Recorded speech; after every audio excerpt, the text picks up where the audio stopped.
시작. 여호와의 말씀이니라. 너희를 향한 나의 생각을 내가 아나니 평안이요 재앙이 아니니라. 너희에게 미래와 희망을 주는 것이니라. 너희가 내게 부르짖으며 내게 와서 기도하면 내가 너희들의 기도를 들을 것이요 너희가 온 마음으로 나를 구하면 나를 찾을 것이요 나를 만나리라. 아멘. 우리 예배 오신 우리 성도님들을 환영하고 축복합니다. 우리 앞뒤 좌우에 계신 분들과 이렇게 인사하도록 하겠습니다. 어젯밤 잠은 잘 주무셨습니까? 네, 잘 주무셨나요? 네. 잠을 잘 자는 거 정말 중요한 것 같아요. 혹시 우리 성도님들은 이 코로나 공포증이라는 단어를 아시나요? 이 코로나에 대한 공포를 가리키는 말인데요. 제가 몇 년 전, 한 1, 2년 전만 하더라도 이 코로나에 걸리면 죽을 수도 있다라고 우리는 그 당시 이제 생각을 했었어요. 그래서 옆 나라 중국은 한 도시를 폐쇄하기도 했고, 우리나라도 이 코로나 환자가 생기면 어디를 다녔는지 동선이 다 이제 문자로 왔었죠. 공개가 되고, 또 만약에 코로나 환자가 집에 있다 그러면 흰색 방역복을 입은 사람이 와서 이 환자를 저기 코로나 격리소로 보내기도 했었죠. 그리고 만약 코로나 환자가 어디 식당을 갔다 그러면 그 식당은 그날부로 폐쇄하고 소독하느라 난리가 나기도 했었어요. 그리고 사적으로 뭐 5인 이상 모이지 마라. 예배를 드리는 것도 굉장히 힘들었던 기억이 납니다. 그래서 이런 상황 속에서 코로나 공포증이라는 말이 생겨났대요. 이게 뭐냐면 갑자기 열이 나요. 코로나인가? 기침을 해요. 코로나인가? 두통이 있어. 코로나인가? 그래서 이제 그때는 방귀를 껴도 코로나로 의심을 했다고 해요. 사실 저도 이 시기 때 컨디션이 막 굉장히 오늘은 안 좋은 거예요. 계속 미열이 있고 두통이 있고 몸살기도 있고 자도 막 졸리고 병원을 가도 막 피 검사를 했는데 모르겠대요. 그래서 생각을 했어요. 코로나인가? 그러다 한번 인터넷에 제 증상을 이렇게 검색했더니 드디어 병명을 알게 됐습니다.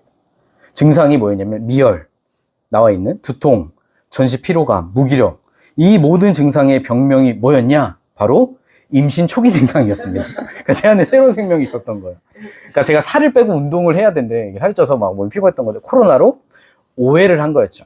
그래서 보면 참 이 시기 때는 이 수많은 오해로 인해 많은 공포도 생기고 어려운 일이 많았던 것 같아요.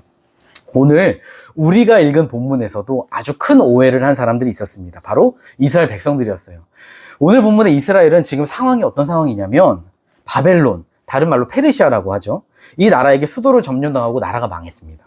그래서 이스라엘 왕자들은 다 죽임을 당했고요. 왕은 두 눈이 뽑힌 채로 포로로 끌려갑니다. 그런데 전쟁이 지고 나라가 망하면 왕만 이 고통을 당하냐? 아니요. 밑에 백성들도 고통을 당합니다. 옛날에 우리 조선도 이 병자호란, 청나라가 쳐들어왔을 때 약 50만 명이 포로로 끌려갔대요. 청나라에. 그런데 가는 길에 밥을 제대로 줄까요? 안 주죠. 추위에 얼어 죽는 사람도 있고 지쳐서 아파서 죽기도 했대요. 그럼 이제 버리는 거예요, 그냥. 그런데 만약 포로가 도망을 치다가 잡혔다? 어떻게 했느냐? 발 뒤꿈치를 잘랐대요. 아예 도망 못 가게, 못 걷게 만드는 거예요. 아니면 철퇴로 머리를 때려서 죽이던가. 그리고 이렇게 청나라로 끌려가면 그 사람은 평생 노예로 사는 거예요. 여러분, 이게 옛날 시대, 고대 시대, 그리고 중세 시대 보통 나라가 망한 사람들이 당하는 일이었습니다. 그런데 지금 이스라엘이 그래요. 나라가 망했습니다. 고향이 불탔고요. 사람들은 포로로 끌려갑니다. 이제 처음 보는 낯선 땅에서 노예로 평생 살아야 하는데 언제 돌아갈지 기약이 없어요. 모든 게 끝이고 절망밖에 없는 거죠. 그런데 그런 상황에서 하나님께서 이스라엘 백성들에게 뭐라 하시냐? 11절 말씀 다시 한번 읽어보도록 하겠습니다. 시작. 여호와의 말씀이니라. 너희를 향한 나의 생각을 내가 아나니 평안이요 재앙이 아니니라. 너희에게 미래와 희망을 준 것이니라. 아멘. 뭐라고 하냐면 나는 너희들에게 평안을 주고 싶어. 미래와 희망을 주고 싶다고. 만약 여러분이 지금 나라가 망해서 포로로 끌려온 이스라엘 백성들이라고 해보세요. 이 말씀을 들으면 무슨 생각이 날까요? 하나님 너무나 감사합니다. 재앙이 아니라 미래와 희망이고 안식이 평안이네요. 신난다 그럴까요? 아니요. 하나님 지금 장난하십니까? 희망은 무슨 지금 폭망입니다. 희망을 주실 거면 애초에 포로로 안 잡혀왔어요. 아니, 애초에 나라가 안 망했으면 되잖아요. 지금 여기 포로로 끌려와서 인생이 망했는데 무슨 희망이 있고 미래가 있습니까? 이게 평안으로 보이세요? 말 같지 않은 소리 하고 있네요. 라고 했겠죠. 그런데 사실 이 당시 이스라엘 백성들이요, 포로로 끌려온 것보다 더 큰 절망의 이유가 따로 있었대요. 그게 뭐냐면 바로 하나님께 버림받았다라는 거예요. 이 이스라엘은 평소에 자부심이 있었어요. 우린 하나님 백성이야. 선택받았어. 근데 나라가 망했네? 만약 차라리 하나님이 안 계신다고 하면 원래 이 시대는 양육강식의 시대니까 약한 나라를 망하는 거지라고 할 수 있단 말이에요. 그런데 하나님이 계셔요. 하나님이 그들을 가나안 땅으로 인도하셨고, 지난주에 제가 얘기했듯이 하나님이 목자시고 자기들은 양이라고 했었단 말이에요. 그런데 양이 맹수에게 공격을 받는데 목자이신 하나님이 자기들을 보호해주지 않고 양을 버리신 거예요. 그러니까 그 배신감, 절망감은 말로 다 할 수 없죠. 만약 우리 여기 두 자매님 남친이 있고 남편이요, 제가 있어요. 길을 같이 가는데 강도를 만났어요. 그런데 그 남편과 남친이 나를 보호하지 않고 지 혼자 도망을 갔어요. 그래서 나는 가지고 있는 거를 다 뺏기고 저기 납치가 돼서 저기 태평양 배에서 참치잡이를 하고 있어요. 그리고 참치 시즌이 끝나면 저기 섬에 가서 염전 노예를 해야 돼요. 그런데 어느 날 그 남편 남친에게 연락이 왔네요. 보고 싶다. 혜연아, 나 힘들지? 난 널 응원해. 언젠간 좋은 일이 있을 거야. 포기하지 마자. 화이팅. 우리 결혼할래? 그럼 뭐라고 하겠어요? 결혼하겠습니까? 이런 욕을 하겠죠. 넌 내 손에 잡히면 무조건 죽인다. 이게 배신당한 사람의 당연한 반응입니다. 내가 믿었던 사람, 특히 가까웠던 사람에게 배신당한 것만큼 힘든 게 없어요. 그런데 그렇게 자기들을 버린 하나님께서 이제 와서 평안과 미래와 희망을 말씀하세요. 믿을 수가 없는 거죠. 그런데 거기서 끝이 아닙니다. 하나님께서 그런 고통 가운데 있는 이스라엘 백성에게 12절에 또 이렇게 말씀하세요. 같이 읽어볼게요. 시작. 너희가 내게 부르짖으며 내게 와서 기도하며 내가 너희들의 기도를 들을 것이요. 아멘. 뭐라고 하시냐면 너희가 나에게 부르짖고 내게 와서 기도해. 그럼 내가 들을게. 다른 말로 나 너 포기 안 했어. 근데 뭔가 이상하지 않으십니까?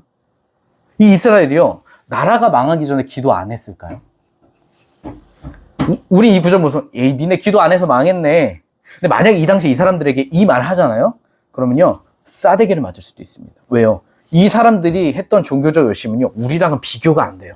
우리는 보통 헌금 낼 때 어떻게 해요? ATM기 가서 돈 그냥 미리 좀 뽑아놓고 그냥 내잖아요. 이 당시는요, 저기 멀리서 향품을 샀대요. 예레미야 6장 20절을 보면 시바라는 곳이 나와요. 여기 아니라 지역 이름이에요. 그러니까 오늘날의 남예멘 혹은 에디오피아를 말하는데 여기뿐만 아니라 인도 이런 데를 가서 특별한 향품을 사서 번제로 드린 거예요. 근데 생각해보세요. 이 당시 비행기가 있을까요? 없어요. 교통이 발달하지 않았어요. 그럼 이거 한번 사러 가려면 6개월에서 1년이 걸려요. 근데 이 먼 거리를 직접 가서 사온 거예요. 왜요? 하나님께 정성스레 드리려고. 이 당시 이 향품의 가격이 보석 다음으로 비쌌대요. 그럼 그것만 드렸을까요? 순양, 수송아지, 어린 양, 수점수 그것도 다 1등급으로 드렸으니까 얼마나 비싸게 드렸겠어요. 지금으로 따지면 절기란 절기, 기념일 다 지키면서 감사헌금, 11조, 성경 1,000번째, 헌금이란 헌금 빠지지 않고 두둑히 하나님께 드렸다고요. 거기다가 모세오경을 줄줄 외웁니다. 혹시 나는 성경 한 장이라도 암송할 수 있다, 지금? 없어요. 혹시 우리 중에 나는 그럼 금식기도 해보신 적 있다? 없죠. 요새 우리는 금식하면 쓰러질까봐 못해요. 여기는 수시로 금식을 했습니다. 제가 예전에 군산에서 사역을 할 때 한 번은 아이들 하교 신방을 갔어요. 끝날 때 만나는. 근데 문 앞에서 기다리는데 갑자기 소변 때문에 화장실에 가고 싶은 거예요. 근데 애들이 나올 때가 돼가지고 참자 하는데 자꾸 방광이 그래요. 발사하라. 그래서 근데 그날 하필 또 애들이 막 되게 늦게 나와요. 주변에 화장실도 없어요. 그래서 기도해서 주님 저에게 힘을 주십시오. 제가 여기서 싸게 되면 교회에서 저희 교회가 유명해지겠지만 우리 애들은 교회를 부끄러워하고 저는 오줌 싸게 목사라고 놀릴 겁니다. 저는 끝입니다. 그래서 20분 동안 제가 진짜 간절히 그렇게 기도한 적이 없어요. 그래서 이 주님의 힘으로 20분 동안 버텼는데 제가 왜 이 말 하냐? 당시 이스라엘은 이런 열정으로 기도했다고요. 만약 이스라엘이 오늘날 교회에 있잖아요. 그러면요. 바로 장로, 권사, 집사, 리더하고 믿음 좋기로 유명해요. 교회 오빠, 교회 누나. 우리한테 그랬을 거예요. 야, 니네게 하는 게 신앙생활이니 할 거면 나처럼 해 임마. 라고 했을 거라고요. 그런데 하나님께서 그렇게 열심을 다해 섬겼던 이스라엘을 보고 뭐라고 하시냐. 예레미야 6장 20절 1063쪽에 있는데 한번 같이 읽어볼게요. 예레미야 6장 20절 말씀.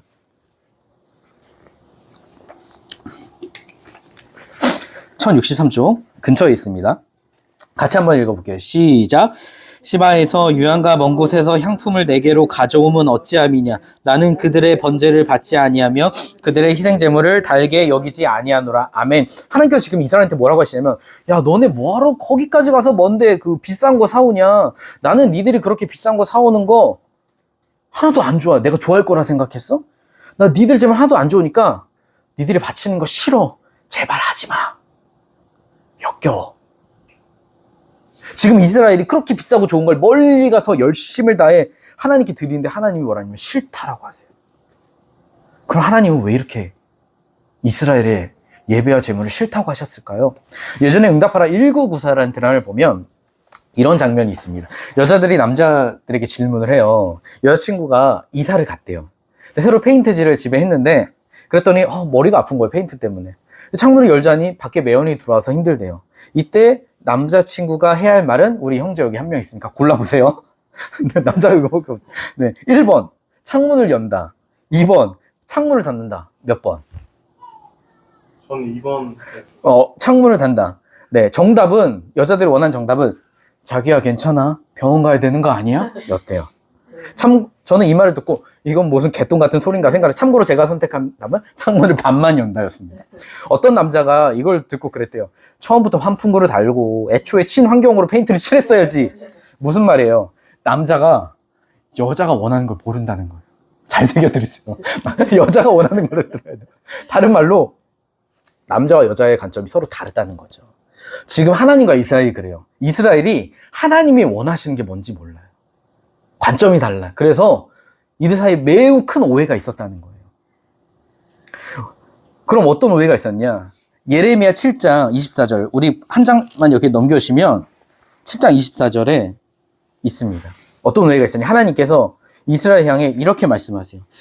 같이 읽어볼게요. 시작. 그들이 순종하지 아니하며 귀를 기울이지도 아니하고 자신들의 악한 마음에 깨와 완악한 대로 행하여 그 등을 내게로 돌리고 그 얼굴을 향하지 아니하였으며. 아멘. 뭐라고 하냐면 하나님께서 지금 이스라엘에게 뭐라고 하시냐면 야 너희가 하나님 말씀도 들여하지 않고 순종도 안 하고 니네가 하고 싶은 대로 죄짓고 세상 사람들처럼 똑같이 살면서 하나님께 등을 돌리고 하나님 얼굴을 보려 하지 않았다 그러시는 거예요. 우리가 보통 어떤 사람과 관계를 끊을 때는 등을 돌렸다라고 해요. 이제 얼굴 안 볼 거야 그런단 말이에요. 왜냐하면 얼굴은 그 사람을 상징하는 거거든요. 근데 이스라엘이 하나님께 그랬대요. 무슨 말이냐면 이 이스라엘이 당시 그랬다는 거예요. 늘 말로는 하나님 예배드리면 하나님 우리의 주님이십니다. 우리는 하나님 백성입니다. 그래서 주일에 예배해요. 제물도 바치고 말씀도 보고 기도도 하고. 근데 막상 삶을 보니까 하나님을 떠난 거예요. 하나님을 버린 거예요. 그래서 하나님 말고 다른 걸 사랑해요. 그래서 자기 인생 잘 되는 거, 부자 되는 거, 높은 자리 가는 걸, 그게 자기 인생의 목적이 되고 기쁨으로 여겨요. 그런데 그뿐이 아니라 삶 속에서 죄의 열매가 넘치는데 하나님 말씀이 있어요. 우리가 하나님 말씀을 지켜야 합니다. 그러면 야 그건 성경 말씀이지 어떻게 그렇게 사냐. 그러면 내가 성자지. 이러면서 하나님 말씀을 무시하고 순종도 안 합니다. 그러니까 하나님이 주님이라고 하면서 막상 자기가 자기 인생의 주인이 되어 살고 내 삶에 하나님의 자리가 없는 거예요.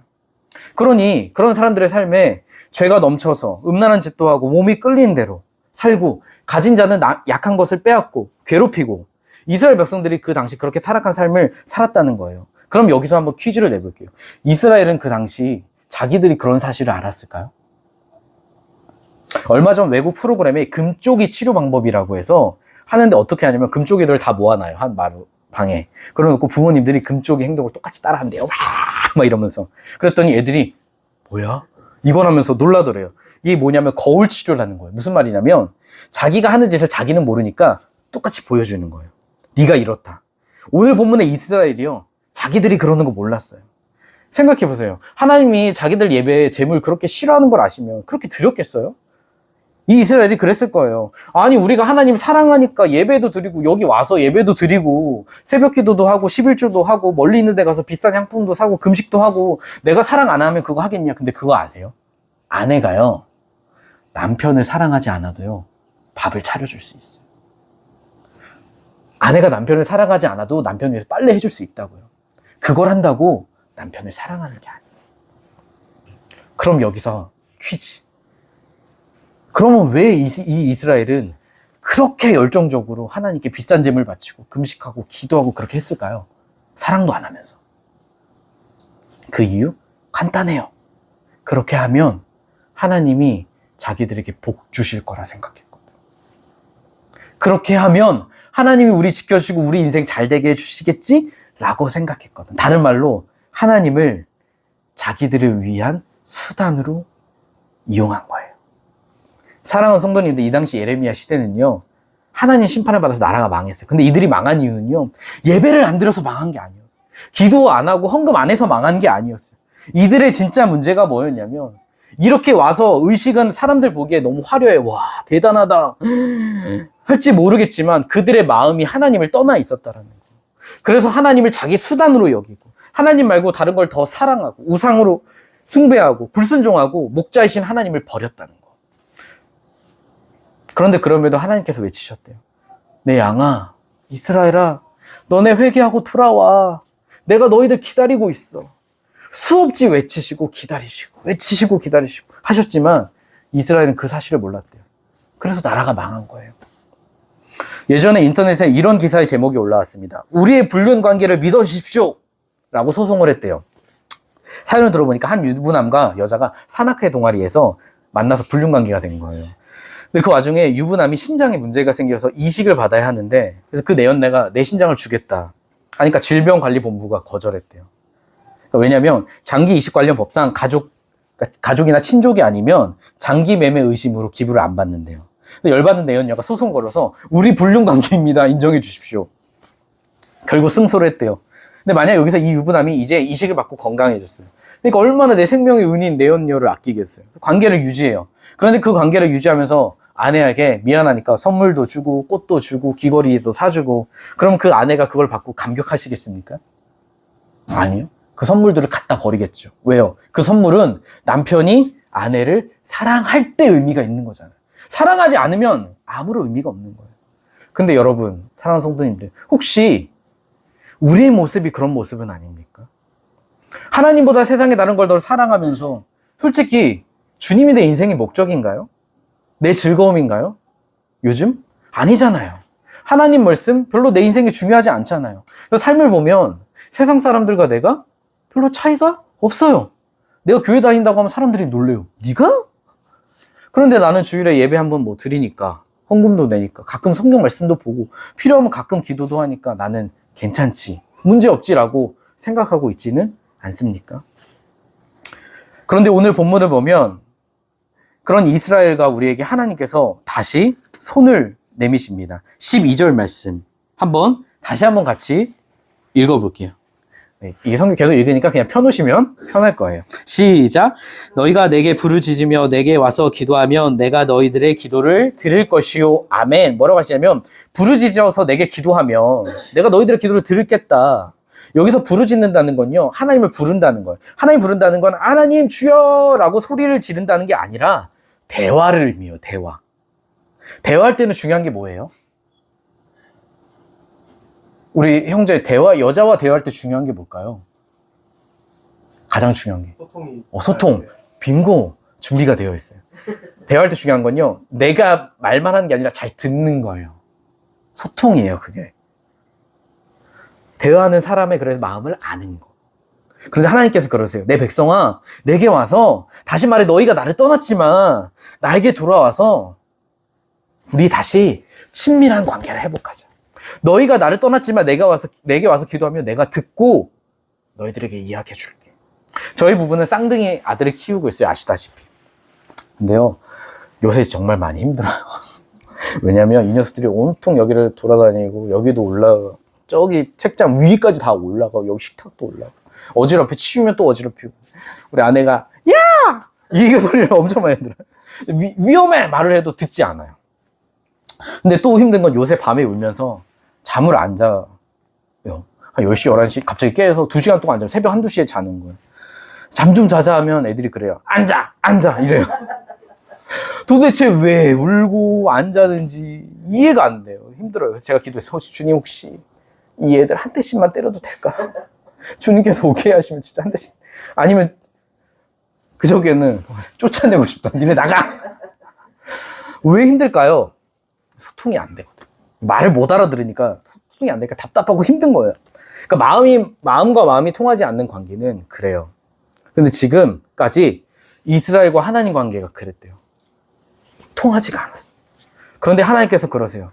얘들아, 나에게로 다시 와. 우리 다시 시작하자. 그러면 어떻게 구체적으로 다시 시작할 수 있냐? 오늘 본문 13절 말씀 같이 읽어볼게요. 시작. 너희가 온 마음으로 나를 구하면 나를 찾을 것이요 나를 만나리라. 아멘. 뭐라고 하시냐면 다시 시작은 온 마음으로 하나님을 구하는 거래요. 하나님을 찾는 거래요. 영어로는 with all your heart. 다시 말해 네 마음 전부를 다해서. 다시 말해 전심으로. 요즘 그 내 남편과 결혼해줘라는 드라마가 유튜브 자꾸 올라오더라고요. 인기가 있나 봐요. 이 여주인공은 시한부 인생이에요. 죽을 날이 가까운데 자기 남편과 절친이 바람을 핀 거예요. 그래서 근데 이 인간들이 야, 그 시한부 여자한테 너 어차피 죽을 거니까 남은 사람이라도 행복하게 살아야지 하면서 그 말을 듣고 여자가 죽어요. 그리고 과거로 다시 돌아가서 2회차 인생을 사는데 어차피 내 남편이 바람 필 거면 나 말고 내 절친과 결혼시켜야겠다. 그래서 뭐 그런 내용이래요. 자세히 더는 모르겠어요. 그런데 이걸 보고 아내가 저한테 그러더라고요. 바람 피면 죽여. 죽일 거야. 그러는 거에서 저도 그랬어요. 바람 피면 다 부셔버릴 거야. 용서는 없어. 근데 우리 아내 생각해보세요. 만약 제가 아내에게 나 좋아하는 여자가 생겼어. 당신도 좋고 그 여자도 너무 좋아. 우리 셋이서 다 같이 여기서 살까? 쌍둥이들이야? 그럼 셋이서 쌍둥이들 돌보면 더 좋지 않을까? 사람도 많고? 그럼 받아들이겠냐고요. 절 죽이려고 하겠죠. 왜요? 나뉘어진 마음은 온전한 사랑이 아니니까. 근데 주님께서 그러세요. 내가 원하는 건 나뉘어진 마음이 아니라 온 마음으로 나를 찾는 거다. 사랑하는 성도님들 그거 아세요? 지금 하나님과 나와의 관계가 어떤지 아는 방법은요. 그러니까 삶은 제가 잘 모르니까 그거는 치고 그냥 내가 하는 기도만 봐도 알 수 있대요. 여기 계신 분들 중에 최근에 나는 기도하면서 온 마음으로 하나님 사랑합니다 라고 해보신 적 있으신 분? 네. 또 주님 만나고 싶어요. 주님도 알기 원해요 라고 해보신 적 있으신 분? 대부분 우리의 기도는 어때요? 다 뭐 해주세요. 주님 이거 들어주세요. 이거 도와주세요. 그래서 내 목표 딱 계획이 있어요. 그거 가지고 와서 하나님을 기도하면서 설득을 합니다. 하나님 이거 들어주셔야 돼요. 안 들어주시면 더 세게 작정 기도하고 금식합니다. 들어주셔야 돼요. 왜요? 하나님을 설득시켜야 되니까. 근데 그 기도의 문제는 뭐냐면 항상 내가 있어요. 내가 중심이에요. 나. 그래서 그 기도는 나 중심의 기도, 나를 위한 기도. 다른 말로 이스라엘처럼 하나님을 이용하는 기도라고요. 그럼 우리가 하나님께 뭐 구하는 게 잘못이냐? 아니요. 잘못 아니에요. 구할 수 있어요. 그 기도만 하는 건 잘못이에요. 그런데 오늘 이 시대에 더 심각한 문제가 뭔지 아십니까? 요새 기독교인들이 기도를 부끄러워해요. 요새 청소년들이 학교 급식실에서 밥 먹잖아요. 밥 먹기 전에 기도 어떻게 하는 줄 아세요? 하나님 감사합니다. 아멘. 이렇게 기도해요. 응? 아니면 밥을 먹고 떨어지면 이거 주워야겠다 하면서 기도를 한대요. 줍는 척하면서. 마치 내가 교회 다니는 걸 내 친구들에게 절대 알리지 마라 인 것처럼. 근데 이거보다 더 심각한 건요. 기도를 안 해요. 식기도 하는데요. 그거 말고요. 하나님과 대화를 안 해요. 우리 일주일의 삶을 한번 생각해 보세요. 그러니 하나님이 나를 어떻게 생각하시는지, 하나님께서 나에 대한 마음이 어떠신지, 내가 나에게 뭘 원하시는지 그런 거 몰라요. 근데 우리는 뭐라고 생각하냐면 그럼에도 난 괜찮은데. 오늘 본문의 이스라엘이요. 얘네들은요 성경이라도 보고 외웠어요. 근데 그들은 그렇게 열심히 했어도 신앙을 오해했으니까 잘못된 길로 간 건데 오늘날은요 이런 성경 지식조차 없다니까요. 아예 성경을 안 봐. 성경이 새 것처럼 깨끗해요. 집에 갑오처럼 모셔. 고이 모셔서 안 봐. 그리고는 그냥 주일에 예배 한번 드렸으니까 나는 뭐 신앙생활 하고 있는데 삶에서 하나님과 대화도 없고 관심도 없고 찾지도 않고 기도를 안 해도 나는 하나님 사랑해. 물어보면 다 사랑한다고 해요. 사랑 안 한다고 하면 기독교는 아니니까. 근데 나는 괜찮다고 해요. 그런 교인이 많아요. 근데 과연 하나님도 그렇게 생각하시겠냐는 거예요. 사랑하는 성도님들, 오늘 본문에서 온 마음으로 하나님을 구하고 찾는다는 건요, 다른 말로 하나님이 내 인생의 유일한 목적이 되는 거예요. 하나님이 내 인생의 삶의 이유와 사랑이 되는 거라고요. 왜요? 하나님이 원하시는 신앙생활은요, 내가 예배를 했다, 뭘 했다, 이런 행위를 원하시는 게 아니라 살아계신 하나님과 인격적인 친밀한 만남을 원하시니까. 사랑의 교제를 가장 원하시니까. 그래서 지금 오늘 본문에 우리 그 관계로 다시 회복하자 이야기를 하시는 거죠. 그리고 그렇게 하나님을 온 마음 다해 찾는 사람은요 특징이 있대요. 첫 번째 어떤 특징이냐면 하나님께 내 시간을 내어드려요.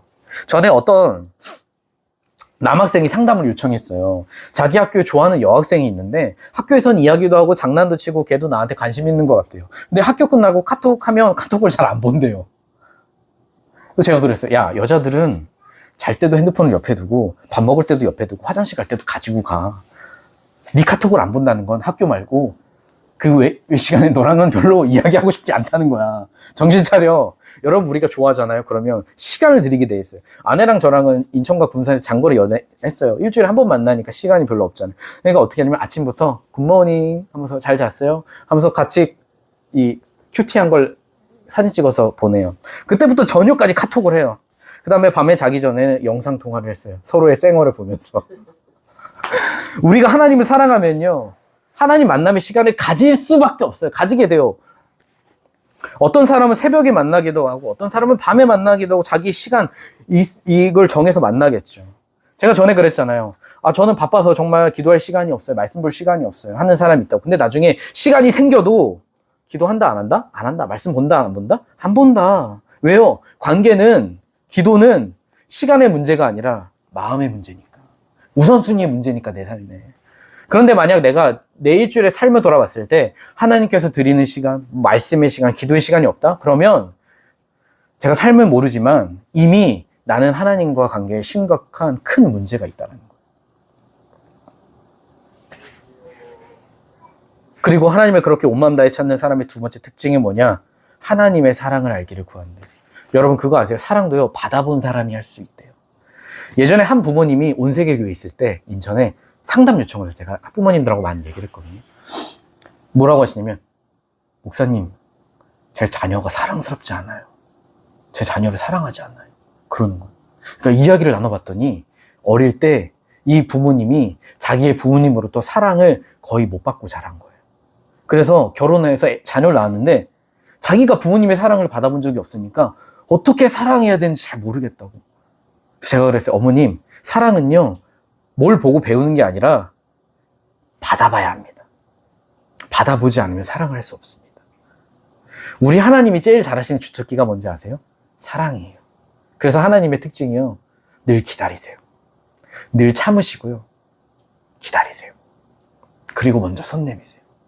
어떤 사람은 그럴 수 있어요. 목사님, 제가 봤을 때 하나님은요, 저를 사랑하는 것 같지 않아요. 세상은 참 불공평한 것 같아요. 저는 가진 게 많이 없어요. 다른 사람은 가진 게 얼마나 많은데. 돈도 많은 사람, 머리 좋은 사람들. 우리 그렇게 생각할 수 있죠. 얼마 전 한 아파트에 불이 났대요. 아시는지 모르겠지만. 아래층에서 불이 났는데 이게 번진 거예요. 그러자 한 가족이 위층에 살고 있었는데 아래 안전망을 설치하고 엄마랑 3살 아기는 줄을 매달고 그 매트 위에서 뛰어내려서 무사히 살았어요. 근데 이제 아빠가 1살 아기를 안고 뛰어내리는데 아빠가 죽었어요. 뛰어내려와서. 아기는 살고. 왜 죽었냐? 매트 위가 아니라 맨 바닥으로 잘못 떨어졌거든요. 근데 사실 아빠는 알고 있었을 거예요. 뭘 아냐? 자기가 살 수 있는 방법이 있다는 거.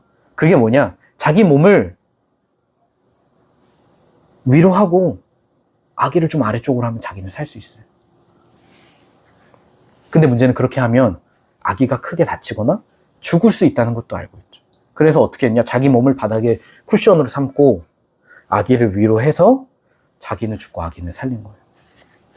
그리고 나중에 시간이 흐른데 이 아빠의 무덤 앞에서 엄마가 이 아이가 컸을 때 그런 말 하겠죠. 너희 아빠야. 너희 아빠가 너를 참 많이 사랑했어. 어떻게 사랑했냐면 너를 살리려고 자기 생명을 걸었어. 네 아빠는 네 아빠의 전부를 너한테 줬어. 사랑하는 성도님들이, 이 세상의 가장 큰 사랑은요, 생명을 내놓는 거예요.